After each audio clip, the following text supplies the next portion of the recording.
Hola, soy Jaime Bailey. Nos vemos en un segundo en el programa y gracias por acompañarnos. Por supuesto, estamos profundamente agradecidos a ustedes que nos acompañan en todas partes del mundo. El programa lo hacemos con muchísima ilusión, tratando de complacerlos, de estar a la altura de ustedes, de sus expectativas. Tratamos de hacer un programa de alta calidad, de excelencia periodística, en un momento en el cual, por supuesto, todos tenemos la respiración suspendida por el miedo, ¿no?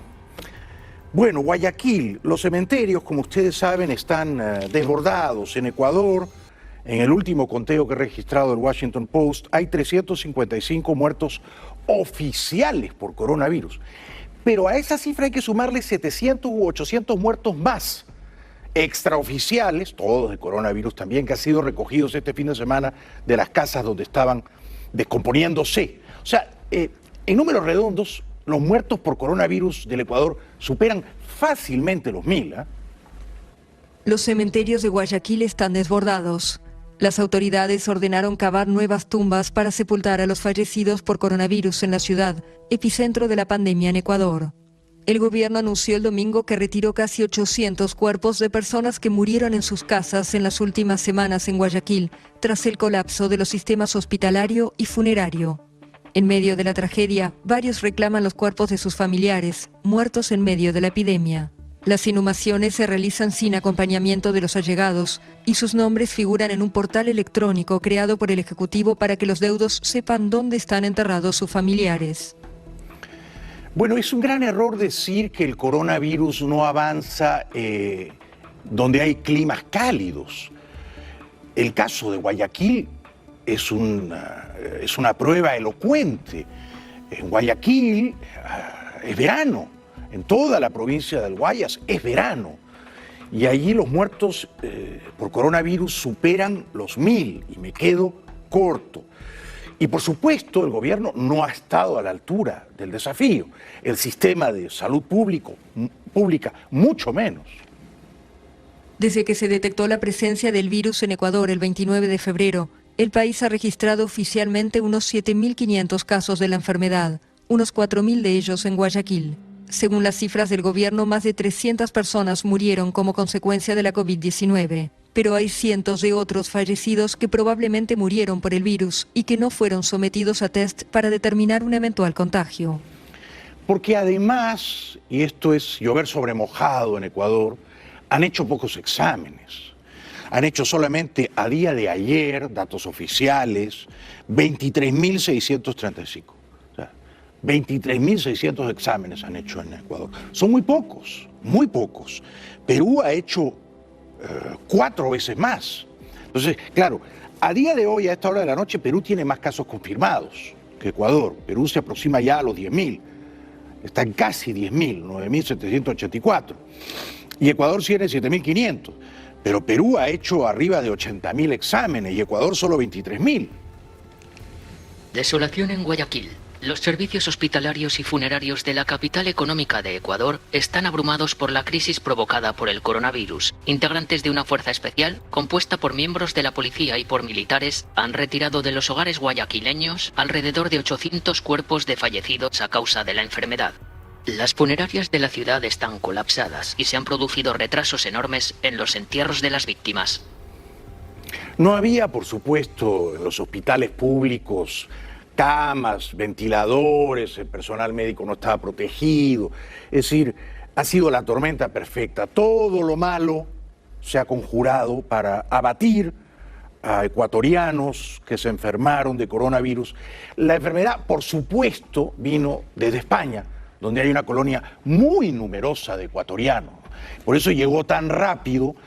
Parece además que muchos ecuatorianos habían ido a España a visitar familiares, aprovechando las vacaciones escolares, diciembre y enero, y volvieron todos o casi todos enfermos, y luego se esparció, se diseminó esto muy rápidamente.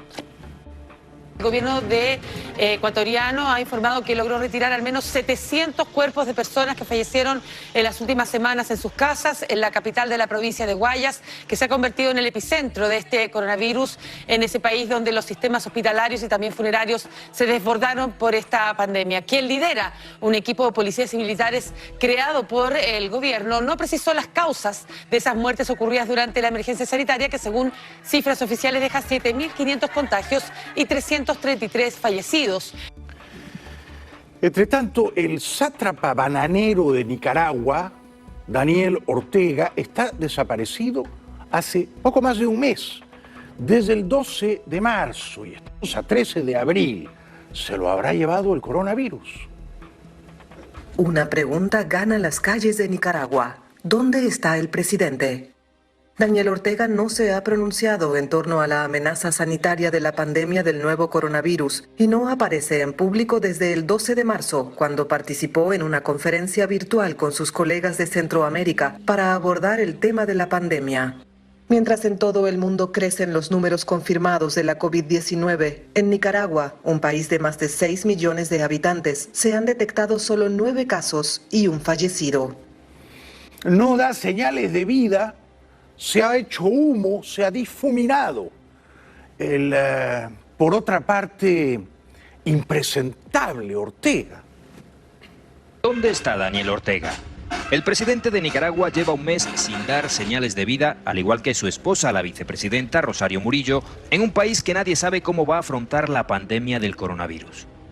A pesar de que ya se han registrado varios casos de COVID-19, no hay el mínimo atisbo de cuarentena. Colegios y tiendas siguen abiertos y no se han anulado festejos ni las frecuentes movilizaciones callejeras organizadas por el sandinismo. En las redes sociales circula el rumor de que el mandatario habría fallecido por complicaciones del lupus que padece debido al coronavirus y su esposa estaría gravemente enferma. Bueno, si es así, no todo es tan malo como el coronavirus. El coronavirus ha reunido al sátrapa de Daniel Ortega con sus pares o colegas, Fidel Castro, Hugo Chávez. Habría que agradecerle ese trabajo de baja policía. Curiosamente, en Chile, el ministro de Salud, que parece un hombre muy serio, que goza de mucho prestigio, dice que en los cómputos oficiales se calcula que los muertos por coronavirus son técnicamente personas recuperadas. Y uno dice, ¿será eso posible? Y él dice, sí, a los muertos los ponemos en la columna de recuperados, los muertos se han recuperado. Y uno le diría, pero señor ministro, se han muerto, no se han recuperado. Y él insiste en que se han recuperado porque ya no contagian a nadie. En relación al número de pacientes recuperados, en la definición que hemos utilizado por Consejo de Expertos Internacionales, tenemos 898 pacientes que ya han dejado de ser contagiantes, que no son una fuente de contagio para otros, y los incluimos como recuperados. Estos son las personas que han cumplido 14 días desde el diagnóstico o que desgraciadamente han fallecido. Esperemos entonces que el dictador de Nicaragua se haya recuperado. Esperemos que se haya recuperado. Ustedes me entienden, ¿no? Luego, en Chile, que es el país de América del Sur, el país de América del Sur, la Alemania de América del Sur en coronavirus, es Chile. Tiene una tasa de mortandad bajita, bien bajita, 2-3%, como mucho, de todo el universo infectado, y es el que más exámenes ha hecho de largo, pero de largo. Chile ya ha hecho más de 100.000 exámenes. Argentina no ha hecho ni 20.000. Entonces, claro, por eso en Argentina las cifras casi no se mueven, porque no hacen muchos exámenes. Si haces pocos exámenes, hay pocos casos confirmados. Si haces 0 exámenes mañana, martes, habrá 0 nuevos casos, ¿no? Esa es la manera más segura de no tener nuevos casos, no hacer muchos exámenes. Pero Chile ha hecho bien los deberes y ahora avanza. Ustedes saben que hay varios tipos de examen de coronavirus y hay uno que busca los anticuerpos. Ese detecta al que ya estuvo contagiado y se recuperó, y a lo mejor ni se enteró porque era asintomático. En la medida en que avanza esta enfermedad, nosotros nos vamos encontrando cada día con más personas que tuvieron la infección, que se recuperaron y sanaron. Estas personas desarrollan anticuerpos, defensas, con memoria, vale decir, la probabilidad de que ellos se infecten en los próximos meses de nuevo de coronavirus es prácticamente cero. O sea, se recupera el que sana y se recupera el que expira. Todo el mundo se recupera en Chile. Es interesante. Tenemos que ir a la publicidad y regresamos enseguida. Voy a compartir con ustedes lo que ha dicho el presidente chileno Piñera, muy interesante. Contrario a una cuarentena total, partidario de una cuarentena progresiva, elástica, relajada. Piñera ha dicho la cuarentena drástica no se sostiene económicamente, que es algo que yo he venido diciendo acá como un lorito, como un papagayo, noche tras noche, ¿no? Piñera, que es un hombre de negocios, lúcido, lo advierte. Luego el rifirrafe innecesario que ha provocado el charlatán presidente argentino Alberto Fernández al decir que las cifras de coronavirus en Argentina son muy superiores a las de Chile, cuando es exactamente lo contrario, en todas las columnas. Y los últimos avances del coronavirus en mi país tan querido, el Perú, donde los casos confirmados se aproximan ya a la ominosa cifra de 10.000. Y los muertos a esta hora de la noche, y espero no tener que actualizar eso al final del programa, son 193. Vamos a la publicidad y regresamos enseguida. Bienvenidos de vuelta. Bueno, ayer domingo el presidente chileno Piñera concedió una entrevista a la televisión y sostuvo que la cuarentena más estricta o draconiana, encerrar obligatoriamente a la gente en sus casas por un periodo indefinido, no es viable, que él no es partidario de esa salida. Pero un presidente también tiene que preocuparse de que cuando decrete una cuarentena, las familias que obligatoriamente deben quedarse en sus casas tengan alimentos, medicamentos, servicios básicos. Y por eso hay muchos que proponen una cuarentena total. Yo quiero decir que en Chile no es sostenible una cuarentena total, porque nadie podría asegurar que las familias acuarentenadas en todo Chile tengan los alimentos, los medicamentos, los servicios básicos. Si en Chile no es sostenible, y yo estoy de acuerdo con Piñera, mucho menos lo es en países más pobres que Chile de la región. Pienso en Perú, pienso en Ecuador, pienso en Colombia. No es sostenible en el tiempo, no es viable económicamente la cuarentena. Por eso Piñera, al tiempo que advierte de posibles rebrotes del coronavirus cuando la gente salga a las calles, dice también que es mejor aplicar una cuarentena selectiva, más dura en ciertas partes, más laxa en otras. Usted ve que algunos países que aplicaron las medidas en forma muy anticipada están hoy día experimentando rebrotes que pueden ser casi más peligrosos que la situación original. Por eso es lo que Chile ha hecho. Y en esto hemos seguido los consejos de la Organización Mundial de la Salud, del panel de expertos que nos está asesorando, de países amigos que nos han ayudado, de una cuarentena que es estratégica y selectiva. Vamos poniendo la cuarentena donde más se requiere y vamos levantando la cuarentena cuando las circunstancias que la hicieron necesaria se han aminorado. Suena razonable, ¿no? Cuando las cosas son muy rígidas, muy inflexibles, se rompen. Cuando las cosas son elásticas, duran más, funcionan mejor. Yo les comenté un brillantísimo artículo de un sabio de nuestro tiempo, Thomas Friedman, ¿no? Y la metáfora del elefante y el gato.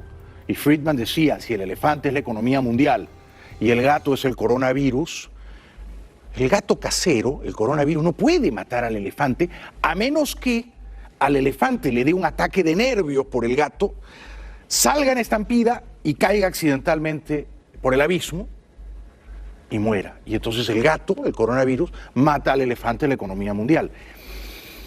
Y esto lo dice Thomas Friedman, ¿no? Que es un sabio.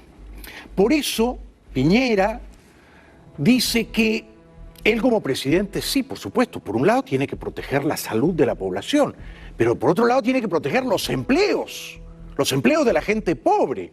Una persona que pierde su empleo, que se arruina económicamente, ¿qué salud va a tener esa persona? ¿Qué salud mental va a tener? ¿Qué horizonte saludable va a tener esa persona? O sea, no queremos que el gato, el coronavirus, mate al elefante, la economía mundial. O no queremos, dicho más vulgarmente, que el remedio sea peor que la enfermedad, ¿no? Y que para protegernos de la enfermedad nos condenen al desempleo, la miseria y la ruina. Por eso, y esto es curioso, yo lo he venido a descubrir este fin de semana. En Santiago de Chile, que es probablemente la ciudad más moderna, más próspera y más libre de la América Latina, hay barrios, por ejemplo Providencia, donde no hay cuarentena. Y hay barrios cerquita, Ñuñoa, donde sí hay cuarentena. Curioso. Los límites es quizás donde se va a generar la mayor cantidad de dudas, donde convergen comunas como por ejemplo Ñuñoa y Providencia, esta última con la medida de cuarentena levantada en la totalidad de su territorio, y Ñuñoa con esta segregación parcial que se divide a través de la avenida Grecia, que cruza parte importante de esta comuna aquí en el centro de la capital. Bueno, luego el presidente argentino, Alberto Fernández, honrando la vieja tradición peronista de practicar la charlatanería, el curanderismo político, porque esta gente no es seria, son chamanes. Fernández dijo que él tiene que elegir, él es el Estado paternalista, él es el padre de la familia. Los ciudadanos argentinos son sus hijos díscolos, descarriados, bobos. Él tiene que cuidar de sus hijos. Y él dice, yo tengo que elegir entre 10% más de pobres o 100.000 muertos, y elijo que haya más pobres, o sea que los arruino pero les salvo la vida. Yo preferiría que esa elección moral tan quemante la hiciera cada argentino. Que cada argentino dijera, bueno, yo no quiero ser pobre y elijo el riesgo de contraer la enfermedad y de derrotarla, pero no pierdo mi empleo y no me hundo en la pobreza más abyecta. Pues no, ya Fernández decidió por ellos, ya Fernández decidió que van a ser pobres, más pobres de lo que ya eran, pero que el enfermero curandero Alberto Fernández los protege del coronavirus, pero los hunde en el pozo de la miseria.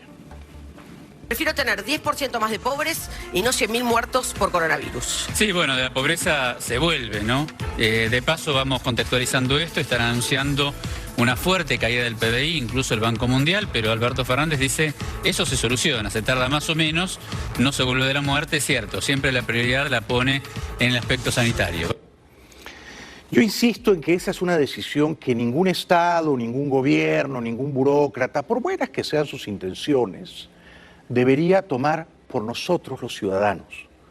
Cada ciudadano debería decidir si quiere salir a trabajar, combatir la pobreza suya y la de su familia, salir adelante, ser emprendedor, laborioso, industrioso y exponerse a la enfermedad. Pero no, el gobierno argentino decide que no sales de tu casa, te confina allí a las bravas y te dice, te conviene ser pobre. O sea, el gobierno decide por ti, te conviene ser pobre. Yo te voy a salvar de la muerte del coronavirus, te dicen, pero de la pobreza se puede volver. A veces de la pobreza no se puede volver. Fíjese la Argentina en los últimos 60 o 70 años, ¿no? Tampoco es tan fácil volver de la pobreza, pero lo dicen así alegremente. Luego el presidente argentino comete este desliz, ¿no? Presenta cifras a su juicio halagüeñas, cifras que esconden una verdad importantísima. Y es que en Argentina no se han hecho muchos exámenes de coronavirus. Por eso todas las cifras de casos confirmados o de muertos son relativamente bajas por comparación con los vecinos. Pero compararse con Chile ha resultado, la verdad, una idea muy infeliz. Vamos a extender la cuarentena hasta el día 26 de abril inclusive. El 27 de abril volvemos a discutir. Entiendan que estamos en un escenario dinámico. Entiendan que la salida de la cuarentena depende mucho de lo que cada uno de nosotros hace. Según las proyecciones iniciales que teníamos cuando empezamos, cuando tuvimos el primer caso, el 4 de marzo, hoy tendríamos que haber tenido 45.000 casos. Y en verdad tenemos en total el número que acabo de decir, lo dejé por ahí, 1.975 contra 45.000 que debieran haber existido si no hubiéramos tomado la medida que tomamos. Y luego se comparó con Chile y dijo en Chile tienen muchos más casos confirmados de coronavirus que en Argentina, lo cual es verdad. Es verdad. En Chile hay 7.500 a esta hora de la noche. En Argentina, 2.200. O sea que sí, en Chile hay muchos más casos. 3 veces más que en Argentina. ¿Ah? Muy bien. 7.500 contra 2.200. Sin embargo, y este es un sin embargo no menor, Argentina tiene 97 muertos y Chile tiene 82. O sea que la tasa de mortandad en Chile es mucho más baja. Han muerto menos sobre un universo de contagiados mayor, 1. Y 2, Chile ha hecho 100.000 exámenes de coronavirus, Argentina 19.000. Por eso desde Chile la televisión le ha respondido al charlatán de Fernández. Lo que se puede apreciar en el informe que entregó nuestro gobierno a Argentina es que efectivamente los contagios son bastante más grandes, 6.927 en nuestro país, estamos hablando de fin de semana, y 2.142 en Argentina. Pero aquí está la gran diferencia, y esta es lo que quiere destacar el gobierno chileno, en definitiva, como contrapunto con el gobierno trasandino. Los testeos, nosotros en Chile somos líder a nivel latinoamericano, y aquí claramente la diferencia lo demuestra, más de 76.000 testeos se han hecho en Argentina versus, en Chile, versus un poco más de 18.000 en Argentina. Por lo tanto, ahí hay una diferencia abismante. Una diferencia abismal, se diría, ¿no? Bueno, es obvio, ¿no? Entonces, claro, los chilenos han hecho 5 veces más exámenes que los argentinos. Los argentinos han hecho 20.000, los chilenos han hecho 100.000. Es lógico que los chilenos tengan más casos confirmados, 7.500. Argentina te da 2.200. ¿Eso significa que Argentina está mejor? No, Argentina tiene más muertos por coronavirus que Chile. Y si Argentina hubiera hecho 100.000 exámenes como los chilenos, no tendría 7.500 casos confirmados. Probablemente tendría como Brasil 20.000 casos confirmados.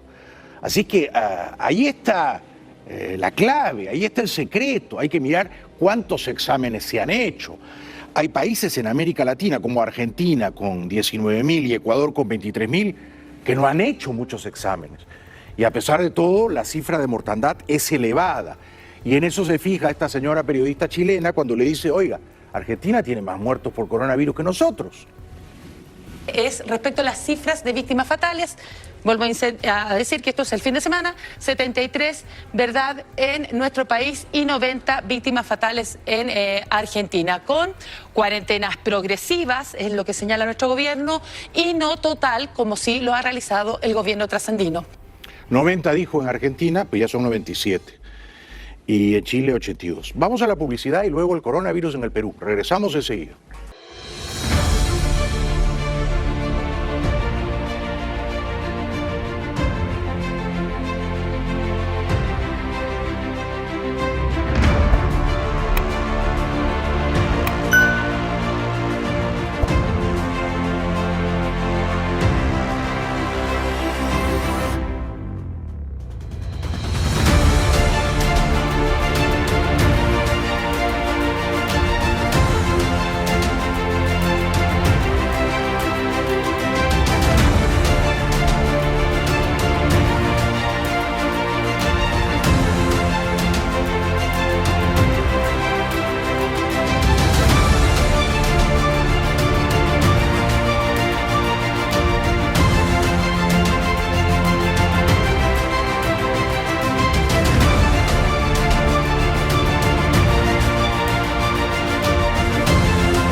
Bienvenidos de vuelta. Perú, coronavirus. Bueno, la cifra confirmada que se ha actualizado hoy lunes es de 9.784 casos, casi 10.000.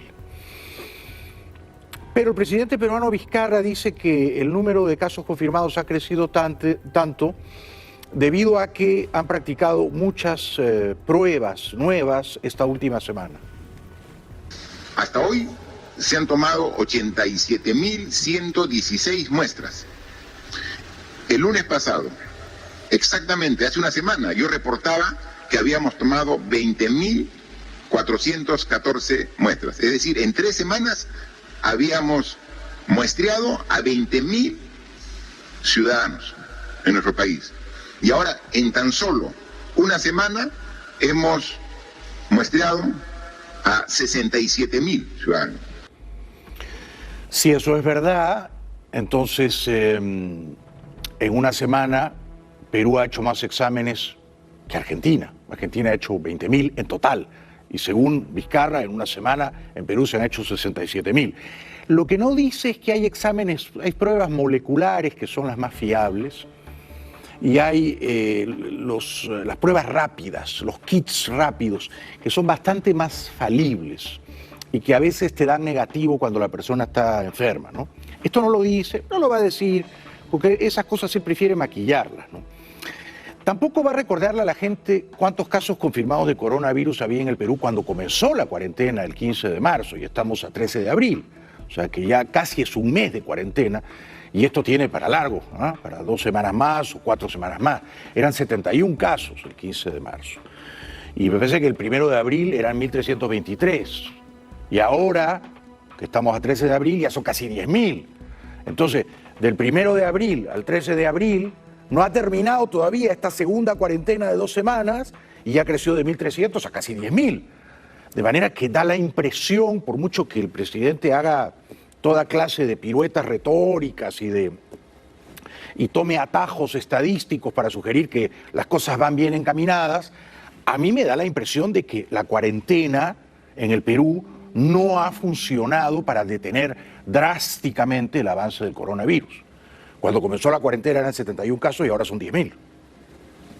Esta semana, los 87.000 ciudadanos muestreados de manera acumulada nos arrojan 77.000 pruebas negativas, 77.382, y como positivas 9.784. Entonces, vemos que hay un incremento significativo desde la semana pasada, porque hemos aumentado 67.000 personas que hemos muerto. De nuevo, es una manera, yo creo que errónea de leer la realidad, porque si el virus está controlado, si la cuarentena hubiera sido eficaz, tú haces muchos más exámenes y encuentras pocos casos de contagio. Ahora, si tú haces muchos más exámenes y encuentras muchos más casos de contagio, es que la enfermedad está avanzando a un ritmo vertiginoso. Y en efecto, el Perú es el país de todo el mundo que en los 2 últimos días ha crecido a un ritmo más vertiginoso en términos de contagio de coronavirus, 43%. Entonces, esto de decir hemos hecho muchos exámenes y eso lo explica todo, no lo explica todo, porque podrías hacer muchos exámenes y encontrar que la gente no se está contagiando. Y al decir que tenemos ya casi 10.000, que hemos superado largamente a Chile y a Ecuador en número de casos, es preocupante. También es inquietante que, según esta encuesta, el 35% de los peruanos, 35% de los peruanos diga que no tienen ingresos ya, que han perdido sus trabajos y que no están cobrando. 5% de peruanos afirma que ha dejado de recibir ingresos durante el estado de emergencia, según el último estudio de Ipsos Perú, realizado de manera virtual. Asimismo, un 31% de los resultados o de los consultados señala que sus ingresos están severamente afectados. El sondeo también destaca que el 44% de los trabajadores informales ve mermada su economía, mientras que los formales en un 16%. Yo creo que el presidente peruano tiene que comprender que en el Perú hay demasiados pobres y hay demasiados trabajadores informales que no se acogen a ningún beneficio de desempleo. En Chile hay un seguro de cesantía. El Perú no tiene esa red protectora para los pobres y para los informales. Por lo tanto, seguir decretándoles una cuarentena tan estricta, prohibiéndoles trabajar, es un sinsentido. Y es una bomba de tiempo que le va a reventar en la cara al propio Vizcarra. Pero él dice que tiene que hablar con la verdad. Ojalá lo hiciera. Aquí la intención es siempre hablar con la verdad a la gente, a la ciudadanía, como siempre lo hemos hecho. Sí, hay una mejora en la tendencia en la curva, pero estamos lejos de lograr el objetivo. Y son claves estas 2 semanas. Por eso estamos tomando decisiones en conjunto para poder controlar a los que den positivo, pero mucho más intensamente. Por eso vamos a poner multa a los que no cumplan lo que está dispuesto por las normas y lo que hemos dado en en las anteriores disposiciones que hemos hecho llegar. Allí se ve la limitación intelectual profunda del presidente peruano. Allí se ve su medianía, su chatura, su grisura. Poner multa. Él cree que arrestando a la gente va a derrotar al coronavirus. Él cree que multando a la gente va a derrotar al coronavirus. No se da cuenta de que esa aproximación autoritaria, prepotente, policial, no resuelve el problema. El problema hay que resolverlo con inteligencia, no a manotazos, a cachetadas y clavándoles multas a los peruanos que tienen que salir a trabajar, presidente. Se equivoca usted. Y si usted va a hablar con la verdad, tendría la obligación moral, la obligación intelectual de decirles a sus compatriotas que en este momento, de toda la América Latina, de toda, el país con más alta tasa de crecimiento de coronavirus en los últimos 2 días, no lo digo yo, lo dice el Washington Post, es Perú. Perú en los 2 últimos días tiene 43% de incremento, presidente. 43% en 2 días. Segundo, pero lejos está México con 21%. Tercero, lejos está Panamá con 14% y cuarto, Brasil con 10%. Ahí están las cifras, mírenlas ustedes. Brasil tiene 10% de aumento, Perú tiene 43% de aumento, Ecuador 4% en 2 días de incremento, Chile 9% de incremento en 2 días. Perú en 2 días, señor presidente Vizcarra, crece casi 3.000 enfermos más. 2.936 enfermos en 2 días, 43% de crecimiento. No me diga entonces, presidente, que usted les dice a sus conciudadanos toda la verdad, porque toda la verdad es esta, áspera y duele. A nivel ya no latinoamericano, sino mundial, el Perú, a día de hoy, según el Washington Post, es el país número 3 en crecimiento más rápido de coronavirus, después de Bangladesh y de un país africano que yo pensé que no existía. Voy a decir el nombre del país africano para que después no me digan que yo invento, ¿no? Bangladesh, téngame paciencia, ahorita lo encuentro. Bangladesh tiene... ¿Cuál es el país africano? Bangladesh tiene arriba del 50%. Y el país africano, que debe ser uno chiquitito, que también tiene más que Perú, bueno, ya lo encontraré. Lo cierto es que Perú tiene la tercera tasa de crecimiento más elevada. El país africano es Djibouti, perdónenme pues, ¿no? Djibouti, yo no sabía que existía.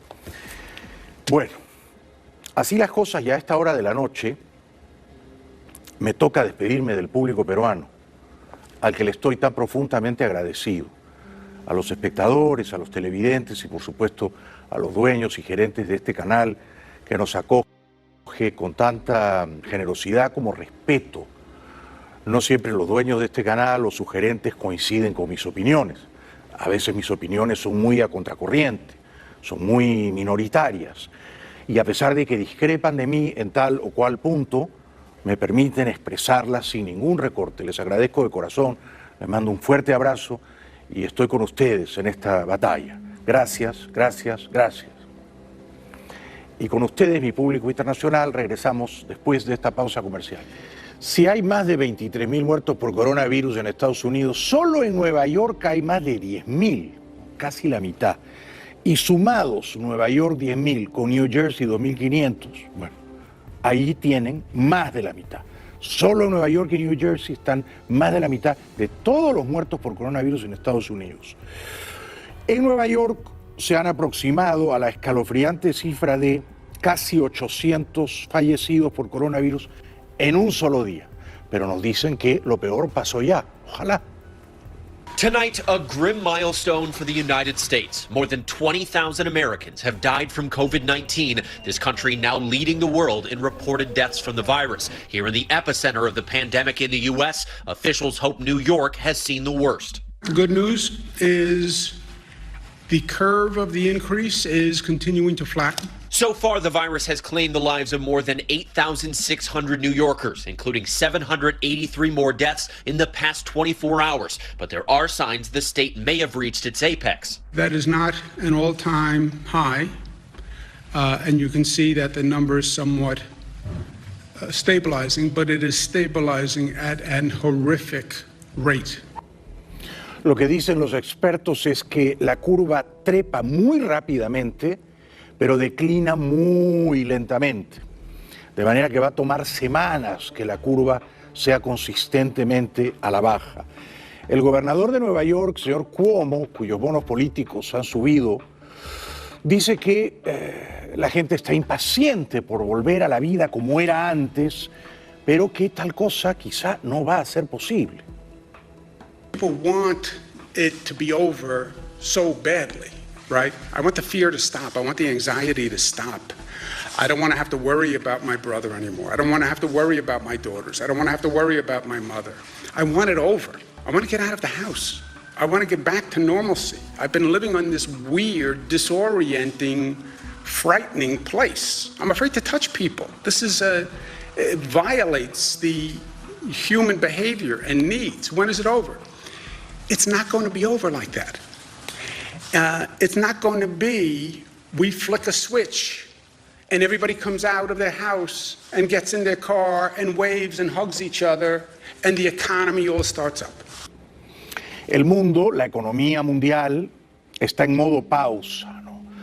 Y cuando finalmente las autoridades decreten modo play, la vida no volverá a ser como era antes, ¿verdad? Dicen que los restaurantes, si acaso, van a recibir solo a la tercera parte de los comensales habituales para que estén distanciados. Dicen incluso que las mesas podrían estar aisladas con plexiglas en restaurantes y cafeterías como Starbucks. De modo que uno tiene como una cabina hermética de plexiglas para comer o beber, ¿no?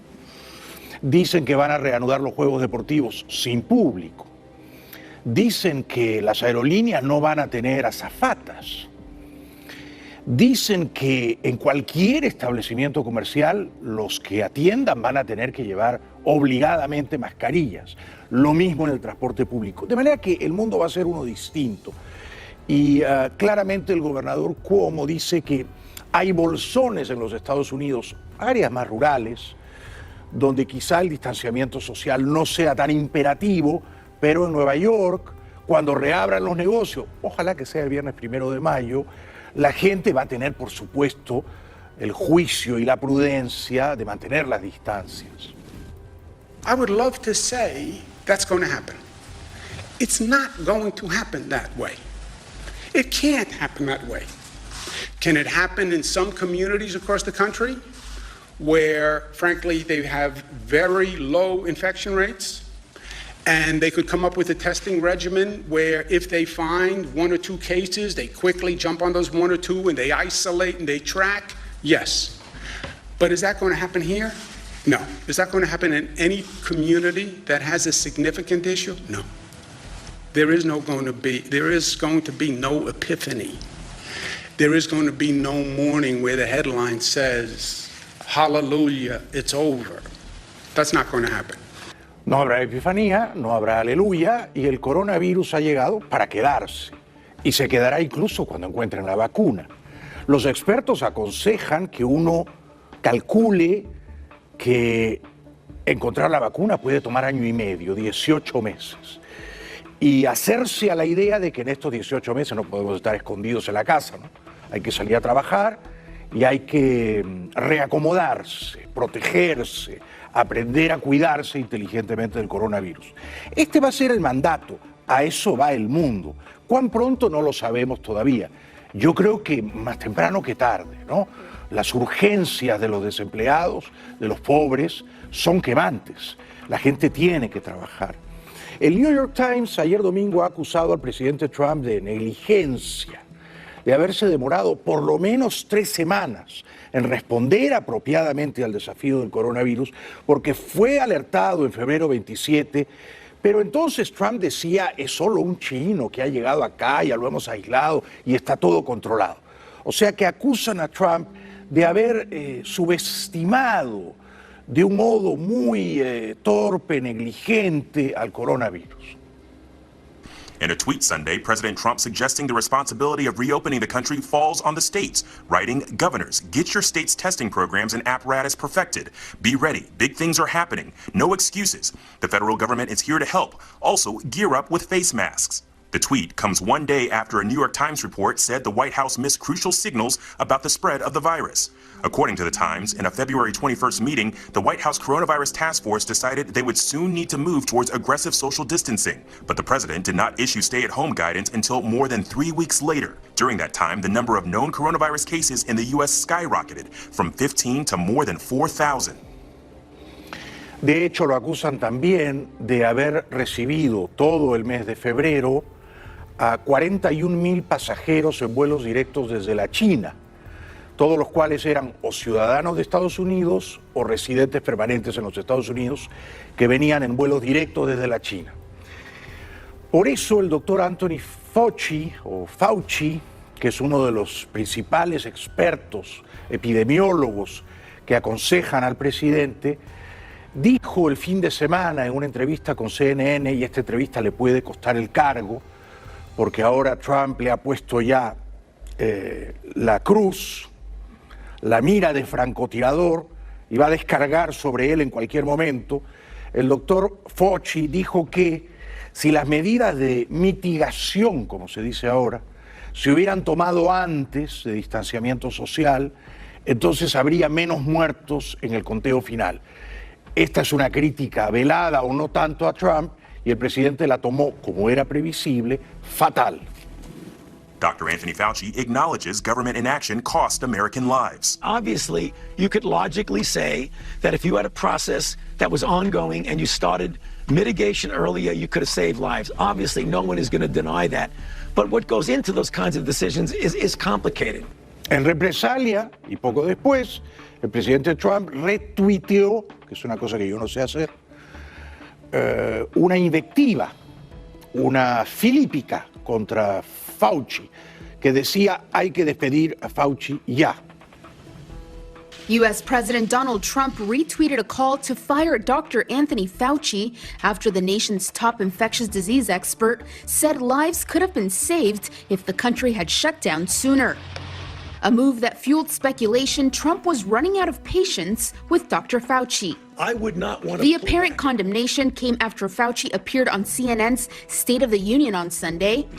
He defended the U.S. response to coronavirus, but conceded that the government could have saved more lives if it had moved sooner to implement social distancing, but added there was a lot of pushback about shutting things down. I mean, you see the charts. Hours later, President Trump retweeted a message from a former Republican congressional candidate who cited Fauci's comments from his CNN appearance and said, quote, "Time to fire Fauci." Esperemos que el presidente Trump tenga la sabiduría de no despedir ni humillar a un hombre que lo aconseja tan sabiamente como el señor Fauci. Es obvio que el presidente subestimó al coronavirus. Yo recuerdo que en febrero dijo, miren muchachos, es decir, el principal acusador de Trump es el propio Trump, sus propias palabras, las cosas que dijo en enero, en febrero. En febrero dijo, cuando llegue abril se va a ir milagrosamente el coronavirus, se va a ir, va a desaparecer, se va a ir con el calor. Y estamos a 13 de abril y la cifra de muertos por coronavirus ha sobrepasado los 20,000. Entonces, los 23,000 para ser más exactos. Entonces, hay que escuchar al señor Anthony Fauci y no despedirlo. En Filadelfia, los cuerpos policiales expulsan de un autobús de transporte público a un individuo que se negaba a usar una mascarilla.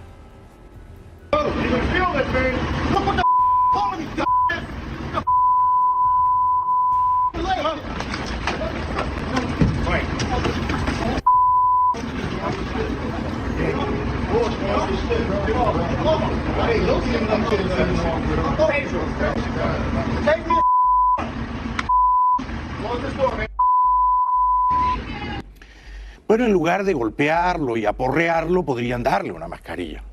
Si la policía considera que alguien está en un lugar inapropiadamente sin mascarilla, que le faciliten una. Un médico en Nueva York muestra los pasillos colapsados, desbordados de enfermos de coronavirus. So many people in the hallways that are all COVID positive. Things are just totally crazy right now. Everyone is COVID positive in these hallways. All you hear is oxygen. I'm seeing young patients, old patients, people of all age ranges who are just incredibly sick. And you can even hear it now, that as I'm walking through patient rooms in the hallway, you just hear oxygen, the sound of the pulse ox. La gente, desde luego, que no es tonta, prefiere quedarse en casa. Pero cuando van al hospital es porque ya no pueden respirar. Y cuando te conectan a un ventilador, 4 de cada 5 no regresan de ahí, ¿eh? O sea que nadie quiere ir a cuidados intensivos, por supuesto, ¿no? Pero los cuidados intensivos de este país están todos verdaderamente hacinados de enfermos y por eso tienen que montar afuera del hospital pequeños hospitales improvisados de campaña. This is the brand new tent that we've set up. It's meant for surge, which means patients for which there's no space in the emergency department will come in here. You'll see 2 big tents. We have it very well demarcated. And we'll go inside just to kind of take a look. And you can even see there is really good insulation and everything is well contained in this closed space. Bueno, el gobernador de California promete que reabrir los negocios, permitir que se reanuden las actividades comerciales, que es algo que no solamente piden los empresarios, pero también los empleados, es algo que tiene que ocurrir de acuerdo con las sugerencias de los científicos. A spirit of collaboration, a spirit of partnership, a recognition that this pandemic, the virus, knows no boundaries, knows no borders. You can't build walls around it, and you can't deny basic fundamental facts. And again, before I transition, we will be driven by facts, we'll be driven by evidence, we'll be driven by science, we'll be driven by our public health advisors, and we'll be driven by the collaborative spirit that defines the best of us at this incredibly important moment.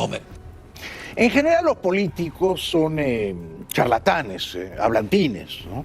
O sea, los políticos no son científicos. Entonces, es raro que un político diga, y por eso esto a Trump le cuesta tanto trabajo, yo no voy a tomar la decisión final, la van a tomar los científicos. Porque eso supone que el político tenga la humildad de decir, ellos saben más que yo, ¿no es cierto? Pero hay políticos que no poseen esa humildad. Hay políticos que dicen, voy a escuchar a los científicos, voy a escuchar a los hombres de negocios, a los inversionistas, y luego voy a escuchar mi voz interior, que no falla, que es de una profunda sabiduría. Y yo, ante mi conciencia y ante la historia, tomaré la decisión, a despecho de lo que me diga el campo A o el campo B. A menudo los políticos, que son todos embosada, enmascaradamente caudillos iluminados, operan de esa manera tan peligrosa, ¿no? Vamos a ver. Un enfermero en Nueva York describe, bueno, lo que ya más o menos sabemos, ¿no? Que el virus se ha cebado con los hombres más que con las mujeres, casi en una proporción de 2-1, y se ha ensañado con los mayores de 50 años, ¿no? Ayer leía en Clarín una entrevista a un empresario argentino brillantísimo, afincado en España, en Menorca, Martín Barsarsky, y él decía que en España el 93% de todos los muertos de coronavirus, el 93%, eran todos viejitos, pero muy viejitos. Pues por lo general tienden a ser personas ya de entrada edad, por encima de 50 años, y personas que la mayoría son hombres, y personas que tienen diabetes, hipertensión, obesidad. O sea, son personas que realmente ya de antemano tienen alguna condición médica preexistente a la infección del virus, que los predispone a tener más riesgos de complicaciones por la infección del virus y que pueden contribuir a la causa de la muerte.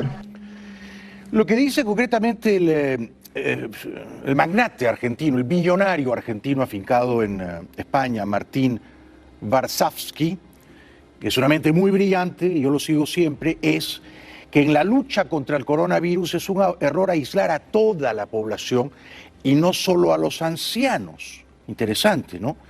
Y él dice, en España el 93% de todos los fallecidos por coronavirus fueron mayores de 65 años. A partir de ahí, él elabora una idea, a mí me parece que inteligente, según la cual, cuando se permita que la gente salga de nuevo a trabajar, los que salgan a trabajar deberían ser los menores de 65 años. Y si vamos a aislar o a proteger o a someter a cuarentena a un segmento de la población, deberían ser los mayores de 65 años, ¿no? Hay muchas otras ideas brillantes que da Warshawski que luego comentaré. Vamos a la primera pausa publicitaria y regresamos enseguida.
Bienvenidos de vuelta al programa. Vamos a repasar el avance ponzoñoso del coronavirus en Europa, donde ha matado a tanta gente.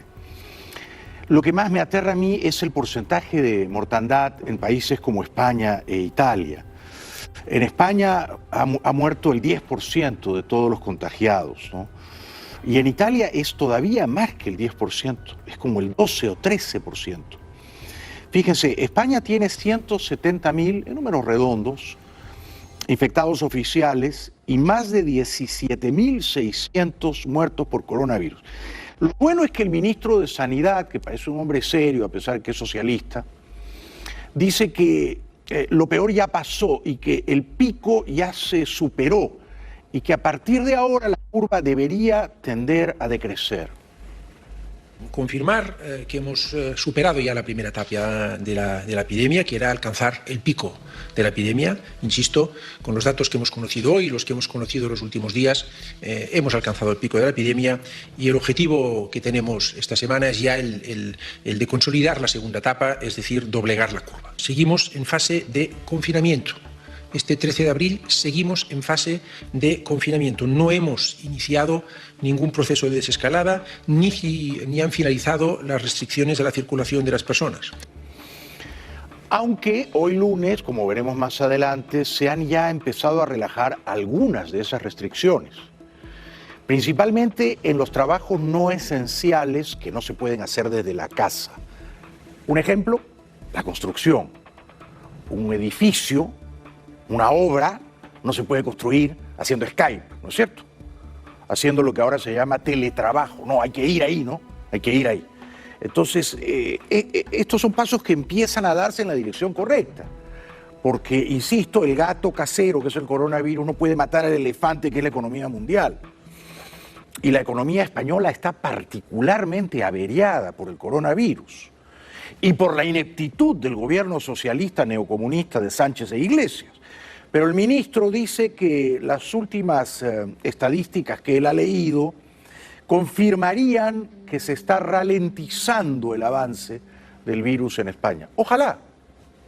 El objetivo, pues, esta semana es la ralentización, que se confirme, como pensamos, dicho sea con toda prudencia y precaución, que vamos viendo que se confirme este proceso de ralentización. Los centros de contagio, habiéndose reducido la movilidad mucho, pensamos que puede darse un contagio en los propios domicilios, por eso insistimos mucho en que también en el propio domicilio, cuando se tenga sintomatología, aunque sea leve, concorde con esta enfermedad, pues hay que ponerse en contacto con los centros sanitarios. ¿Por qué en España de cada 100 infectados, de cada 100 contagiados, mueren mínimo 10? En Italia, de cada 100 infectados oficiales, mueren mínimo 12. Y en Estados Unidos, de cada 100, mueren 4. Y en Alemania, de cada 100, mueren 2. Es una diferencia muy grande, ¿no? En Alemania, de cada 100 mueren 2. En Italia, de cada 100 mueren 12. ¿Por qué? No basta con la explicación de que en España y en Italia han muerto los ancianos, o que había una población senil, provecta, muy numerosa, porque debe de ser el caso en Alemania también. Tiene que haber alguna otra explicación que no nos la da este ministro de Sanidad español, que insiste en que el confinamiento va a proseguir. La buena noticia, entre las pocas que he podido encontrar en España, es que la Liga Española de Fútbol, que tanto añoramos, podría reanudarse tan pronto como a finales de mayo. Pero los partidos se van a jugar de Liga y de Champions, obviamente, sin público. No importa, pero que los echen por la tele para hacer de la cuarentena algo menos tedioso, por Dios. Es verdad que se ha reanudado hoy, con normalidad, por las informaciones de que disponemos, la actividad económica en determinados sectores, en un número muy limitado de sectores, pero seguimos en una fase de confinamiento una vez que concluyó el pasado 9 de abril el Real Decreto Ley que establecía un permiso obligatorio retribuido y recuperable. Insisto, el objetivo fundamental es seguir combatiendo para doblegar la curva el virus mediante unas medidas de confinamiento que son importantes. Lo que nos dice el ministro, pero lo voy a decir yo, no me odien por eso, es que en España la recesión económica va a ser particularmente cruel. ¿Por qué? Porque España vive del turismo. Sin el turismo, la economía española colapsa. Y el turismo no se va a reanudar de aquí a fin de año. Porque de aquí a fin de año es muy improbable que encuentren la vacuna. Y aunque la gente pueda salir a la calle y pueda ir a trabajar, ¿quién va a querer subirse a un avión y hospedarse en un hotel y volver a hacer vida turística normal? Esto no parece viable en el horizonte de mediano plazo de este año, ¿no? Tímida vuelta al trabajo en España de algunos sectores no esenciales. Tímida vuelta al trabajo en España. Luego de un parón de 2 semanas, el lunes se reanudaron actividades en sectores no esenciales de la economía, principalmente en la construcción y la industria, pese a que sigue vigente el confinamiento de los 47 millones de españoles. Ante el temor de que repuntan los contagios, el gobierno comenzó a repartir 10 millones de mascarillas en el transporte público. La mayoría la traen y los que no la aceptan muy bien. También las farmacias es que no venden, entonces porque no hay, entonces pues algunas van sin protección. Y es un peligro para la demás gente también. Yo he venido diciéndolo, y perdonen que sea majadero, si el gobierno nos quiere ayudar, que nos permita salir de casa, que nos deje ir a trabajar, si eso es lo que deseamos. Desde luego habrá gente que quiere quedarse en su casa, muy respetable, pero que nos dé una mascarilla, que nos regale una mascarilla, ya eso sería una buena contribución, ¿no es cierto? Los trabajadores de las actividades no esenciales reanudan este lunes su actividad laboral en las empresas en las que no sea posible teletrabajar y en las comunidades autónomas que no sea festivo, al tiempo que se reforzarán las medidas de seguridad y protección. Entre ellos se encuentran principalmente el sector industrial, las oficinas y la construcción, aunque se mantienen los protocolos del carácter preferente del trabajo a distancia y el teletrabajo cuando se pueda desarrollar de esa forma, junto a las medidas de protección e higiene. De nuevo, la gente agradece que el gobierno socialista español haya tomado la orden de repartir mascarillas entre los usuarios del transporte público principal o prioritariamente.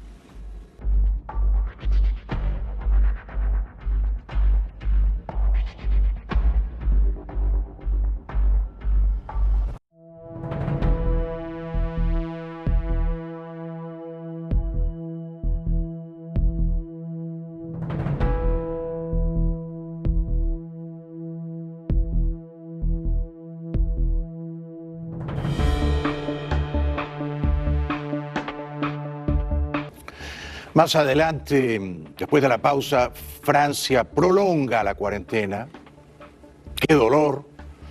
Boris Johnson, el primer ministro británico, sale del hospital y todo lo último de las mentiras de la dictadura venezolana, tratando de ocultar el crecimiento del coronavirus. Regresamos después de la pausa. Bienvenidos de vuelta. Italia, coronavirus, como saben, Italia ha sobrepasado ya los 20.500 muertos por coronavirus, pero la buena noticia es que hoy, por ejemplo, hubo apenas 400 muertos, cuando antes eran el doble por día. Italia respira. Los fallecidos por coronavirus siguen siendo muchos y han alcanzado los 19.899, pero se han registrado 400 muertos en las últimas 24 horas, el dato más bajo de las últimas 3 semanas, según informó el jefe de Protección Civil, Angelo Borrelli. Era desde el 19 de marzo cuando se registraron 427 fallecidos que el número de muertos no había sido tan bajo. Además, el número total de contagios se situó en las 156.363 personas, lo que supone un aumento de 4.092 contagiados más en las últimas 24 horas y con una ligera disminución respecto a los 4.694 de este sábado.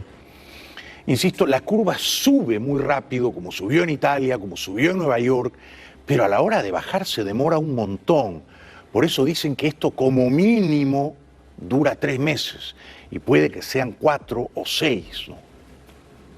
Italia supera los 20.000 muertos por el coronavirus. En las últimas 24 horas se han registrado 566 fallecidos, que suponen un incremento significativo respecto a los 431 del domingo, que fue el mejor día en las últimas 3 semanas.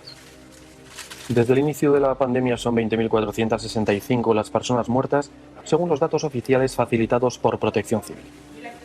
Las autoridades italianas, que siguen siendo extremadamente prudentes, atribuyen el aumento de los fallecidos a contagios anteriores al decreto de medidas extraordinarias de confinamiento. Francia es un caso bastante preocupante porque hemos mirado mucho Italia y España, ¿no? Pero España tiene alrededor de 17.000 muertos por coronavirus y Francia tiene 15.000, y en cualquier momento la iguala, ¿eh?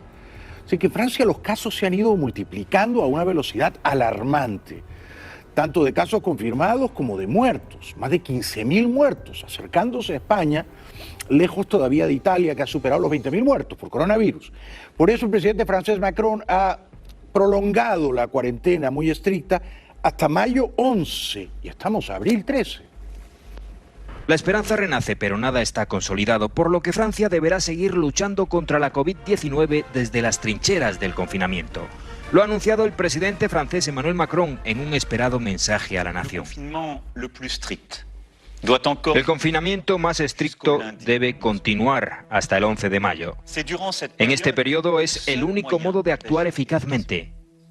Es la condición necesaria para ralentizar aún más la propagación del virus, para recuperar plazas disponibles en las unidades de reanimación y permitir a nuestro personal sanitario recomponer sus fuerzas. Alemania es un caso verdaderamente asombroso, ¿no? Porque tiene solo 3.000 muertos por coronavirus, que es una cifra pequeña. Compárenla con Italia, 20.000, con España, 17.000, con Francia, 15.000. 3.000 muertos en Alemania, 5 veces menos que en Francia, ¿ah? Casi 7 veces menos que en Italia. Es una tasa de mortandad baja. Ya digo, en Alemania, de cada 100 infectados por coronavirus, mueren 2. En Italia, de cada 100 mueren 12. Algo han hecho bien los alemanes y esta enfermera nos ilustra al respecto.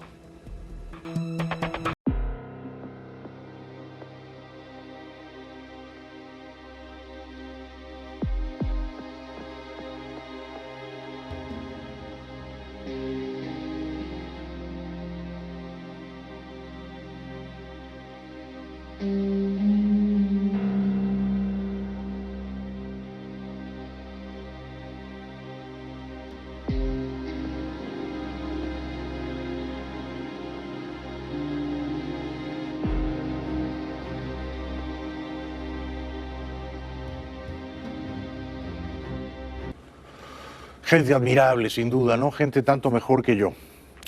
El mandamás de la Organización Mundial de la Salud nos alerta de que esto no se va así rapidito nomás, ¿eh? However, while COVID-19 accelerates very fast, it decelerates much more slowly. In other words, the way down is much slower than the way up. That means control measures must be lifted slowly and with control. Bueno, el primer ministro británico Boris Johnson ha salido del hospital y agradece al personal médico que le salvó la vida. I've today left hospital after a week in which the NHS has saved my life, no question. It's hard to find words to express my debt, but before I come to that, I want to thank everyone in the entire UK for the effort and the sacrifice you have made and are making. When the sun is out and the kids are at home, when the whole natural world seems at its loveliest and the outdoors is so inviting, I can only imagine how tough it has been to follow the rules on social distancing. Es un gran escritor, columnista de prensa y un gran orador, Boris, que les dice a los británicos, no lo duden, no vacilen, ganaremos, prevaleceremos. We will win because our NHS is the beating heart of this country. It is the best of this country. It is unconquerable. It is powered by love. So, thank you from me, from all of us, to the NHS. And let's remember to follow the rules on social distancing, stay at home, protect our NHS, and save lives. Thank you, and happy Easter. En Estocolmo, Suecia, la vida continúa y la amenaza del coronavirus, bueno, los suecos son grandes, son suecos, ¿no? La amenaza del coronavirus no nos inquieta demasiado, ¿eh? Juzguen ustedes. La estrategia sueca frente al coronavirus genera dudas no solo entre sus vecinos nórdicos, sino en toda Europa. Sin embargo, el gobierno sueco la defiende a capa y espada. Las terrazas en las calles y plazas del país siguen llenas, mientras la práctica totalidad de los países del viejo continente siguen confinados. Todo queda en manos de la responsabilidad colectiva. En Suecia tenemos una estructura ministerial menor. Sin embargo, tenemos muchas agencias expertas que dan sus recomendaciones al público en general y recomiendan al gobierno qué decidir. Regresamos después de la pausa con las mentiras desvergonzadas de la dictadura de Maduro y Cabello en Caracas, tratando de ocultar el avance del coronavirus en Venezuela. Ya volvemos. Bueno, el presidente argentino Fernández, peronista a fin de cuentas, demagogo, a no dudarlo, le arroja una flor al dictador Maduro y dice que se opone al uso de la fuerza para liberar a Venezuela. Nosotros tenemos que entender que en verdad el problema venezolano, que existe, uno no puede decir que no existe, en verdad uno tiene que ayudar a los venezolanos a que encuentren una salida. La salida será que se sienten, dialoguen, se vote, elijan nuevo presidente, no lo sé. Lo tienen que resolver los venezolanos. Uno tiene que ayudar a generar el marco para que vuelvan a sentarse y a confiar el uno del otro. Lo que uno no puede permitir es una invasión militar. Al no llamar dictadura al gobierno de entraña autocrática de Maduro y al poner en un plano de equivalencia moral a la oposición democrática con el gobierno tiránico, desde luego el señor Fernández sirve a los intereses del sátrapa Maduro. Venezuela ha reportado solo 181 casos confirmados de coronavirus. ¿Miente? Por supuesto. Fíjense. Solo en un hospital de Mérida, el Hospital de los Andes, Universitario de los Andes, estas doctoras reportan del 16 de marzo al viernes pasado, 10 de abril, 376 casos de coronavirus. 376 en ese hospital de Mérida. Cuando Venezuela le dice al mundo que en todo el país, a día de hoy, 13 de abril, hay 181 casos. No cuadran los números, ¿no? La directiva del Instituto Autónomo Hospital Universitario de los Andes informa de manera responsable a la colectividad merideña que desde el día 16 de marzo hasta el día de ayer, 10 de abril, a las 12 del mediodía, en nuestro triaje de sintomáticos respiratorios hemos manejado 427 pacientes, de los cuales han resultado con síntomas respiratorios sospechosos para COVID 376, Estos pacientes, en su mayoría, se encuentran en aislamiento domiciliario en sus casas, siendo vigilados por epidemiología regional y los colegas de Barrio Adentro. O sea, tienen coronavirus y son 376. El doble de los que reporta Venezuela en todo el país, y esto es un hospital en Mérida. Ahora, no se ha confirmado al 100% que tengan coronavirus porque no tienen los exámenes para hacerlos, por supuesto. No hay pruebas de coronavirus virtualmente en Venezuela. Pero la dictadura miente, y miente a sabiendas y miente con descaro. Luego se descuelga en televisión el inepto, el analfabeto de Maduro y dice que el coronavirus lo inventó Estados Unidos para dañar a los chinos, que fue fabricado insidiosa, perversamente por la inteligencia de los Estados Unidos y que le fue sembrado a la China. No tiene sentido ninguno lo que dice, como siempre, el tonto de Maduro. Tengo una jornada de trabajo y voy a mostrar dos elementos de mucha contundencia sobre el tema de dónde viene el coronavirus, este nuevo coronavirus.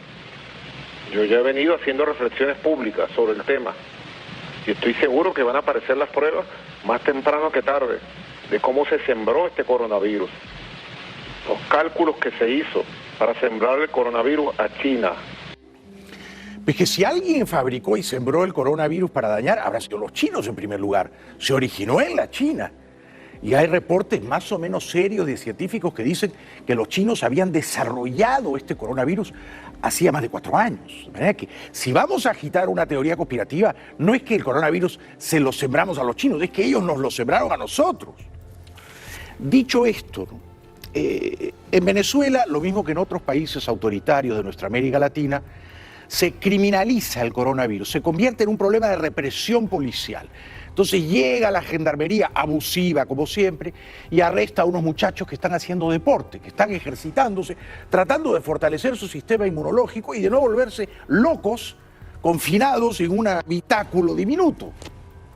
Pueden observar aquí, residencia del puerto, los representantes, muy buenas tardes, los representantes de todas estas personas que están habitando acá no cumplen con las normativas establecidas con la ley. No cumple, señorita, no se vaya, nadie se retire de aquí. Mándame la unidad acá, compadre, por favor. Todos al comando.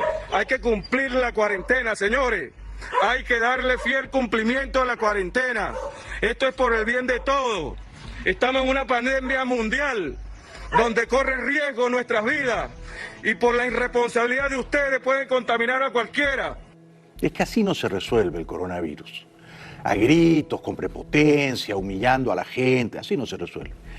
Fíjense, todo el programa de hoy he venido esperando el momento, y quizá este sea el momento oportuno para contarles, en minuto y medio, cómo Israel ha logrado el prodigio de tener 11.000 casos de coronavirus y apenas 116 muertos. 116 muertos en Israel. ¿Cómo? Bueno, cuando el servicio secreto de Israel, los espías del Mossad, se dieron cuenta de que el problema del coronavirus en China, diciembre, enero, se iba a desbordar a todo el mundo, se reunieron con el primer ministro, el señor Netanyahu, se reunieron con el ministro de Salud, que ya se había contagiado de coronavirus, el señor Litzman, y el gobierno de Israel le encomendó a la policía, a la inteligencia, a los espías del Mossad, que dirigieran el trabajo contra el coronavirus. ¿Y qué hizo el Mossad? Dirigido por Yossi Cohen. Todas mentes brillantes, por supuesto, ¿no? Ustedes saben que el servicio de inteligencia de Israel es seguramente muy superior al de Estados Unidos, al británico o al ruso. ¿Qué hicieron? A tiempo. Mientras todos los demás subestimaban esto, salieron a comprar exámenes por centenares de miles, salieron a comprar las mejores mascarillas N95 por millones,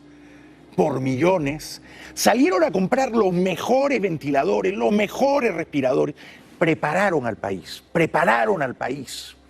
tomaron todas las medidas a tiempo. De modo que cuando llegó el coronavirus, el Mossad, los espías del Mossad habían hecho el trabajo y siguieron haciéndolo una vez que detectaban a los infectados, porque el contact tracing, el rastreo de contactos, ese trabajo detectivesco de sabuesos, de ir a la casa del infectado, de ir al trabajo del infectado, de testear a todos los cercanos al infectado, lo hacían los detectives del Mossad, los espías, la policía más inteligente de Israel, se ocupó de combatir y derrotar al coronavirus. Y lo lograron, a un precio en vidas humanas bajísimo, apenas 116 muertos. Comparen eso con los 3.000 de Alemania, los 15.000 de Francia, los 17.000 de España, los 20.000 de Italia y los 23.000 y seguimos contando de Estados Unidos. Bueno, Israel. Reitero mi admiración indeclinable al Estado de Israel.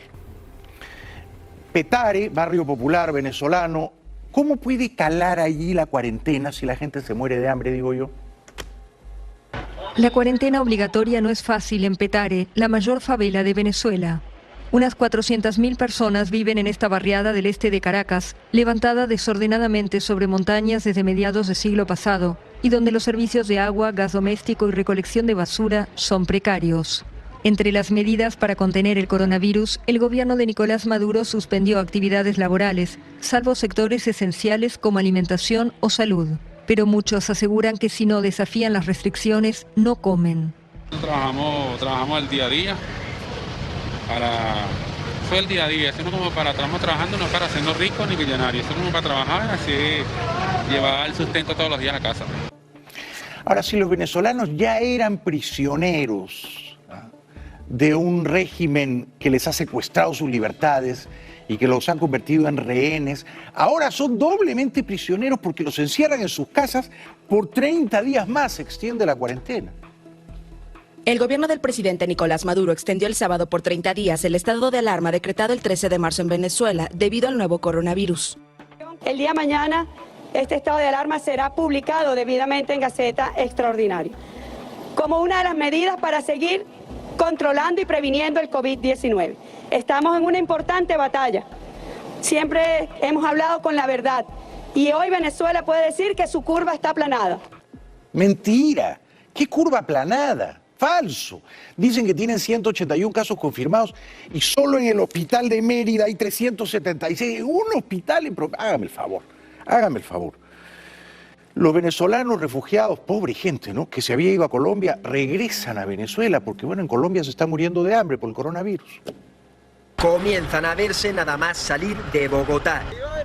Son cientos de venezolanos migrantes en Colombia. Se han lanzado a la carretera por desesperación. Están dispuestos a caminar más de 600 kilómetros para volver a su país. La cuarentena por el coronavirus les ha dejado sin nada. Will Daza es uno de ellos. Trabajaba como mecánico, pero perdió su empleo y su casa por el confinamiento. No tenemos los recursos para sostenernos en cuanto a la alimentación. Y están llegando recibos y uno no tiene para comer, no va a tener para pagar un recibo ni un arriendo. ¿Qué han hecho los venezolanos para merecer todas las plagas del siglo y del milenio? Regresamos después de la pausa. Muere de coronavirus en Colombia un médico muy joven y muy querido. ¡Qué desgracia! A bordo del coche fúnebre va el doctor Carlos Fabián Nieto. El primer médico en Colombia víctima mortal del COVID-19. Tenía apenas 33 años, esposa, 2 hijos muy pequeños y muchos amigos. Esto es una pérdida irreparable, pero es un llamado a las autoridades, es un llamado al personal de salud, es un llamado a las directivas de los hospitales, de las clínicas y todos los centros de atención a velar por la salud de nuestro personal sanitario. Salió del hospital en el que salvó vidas durante años en medio de aplausos, lágrimas y arengas de decenas de sus compañeros a quienes la protesta ya se les había vuelto casi una costumbre. Colombia tiene 109 muertos por coronavirus, muchos menos que Ecuador, Perú, mucho menos que Brasil. Habla el presidente Duque. En este momento no hay excusa para que ningún empleador no tenga ese material de protección para las personas que van a estar en las unidades de cuidado intensivo y en las labores de urgencia. Y por eso también le he pedido a la Superintendencia de Salud que estemos monitoreando y garantizando esto. Pero aquí no se trata de echar culpas, aquí se trata es de trabajar todos en equipo. Creo que por un lado las IPS, las CPS, las ARL, el gobierno, todos tenemos que trabajar para que esa dotación esté. El líder de la izquierda colombiana, ex candidato presidencial, Gustavo Petro, tiene cáncer. Le mandamos un abrazo, por supuesto. Decidí viajar a la República de Cuba a realizarme exámenes de salud completos. Allí, el 2 de marzo, se me diagnosticó una enfermedad. Cáncer temprano en la juntura del esófago con el estómago. Regresé al país para obtener una segunda opinión médica y después de análisis de laboratorio y endoscopias se determinó la existencia de una lesión en el mismo lugar. Para terminar, cómo no, el Demóstenes de nuestro tiempo, López Obrador. No son números los que pierden la vida. Cualquier ser humano que pierda la vida debe de dolernos. Y estamos trabajando con ese propósito. Ya después vendrá el tiempo de la recuperación en lo económico, en lo material. Es un sabio incomprendido, es una mente portentosa este López Obrador. Qué goce siente uno al escucharlo. Gracias por hoy, gracias por acompañarnos. Seguimos conspirando mañana. Buenas noches. Muchas gracias por ver nuestros videos. Por favor, suscribirse y hacer clic en la campana para que podamos notificarles cuando tengamos videos nuevos.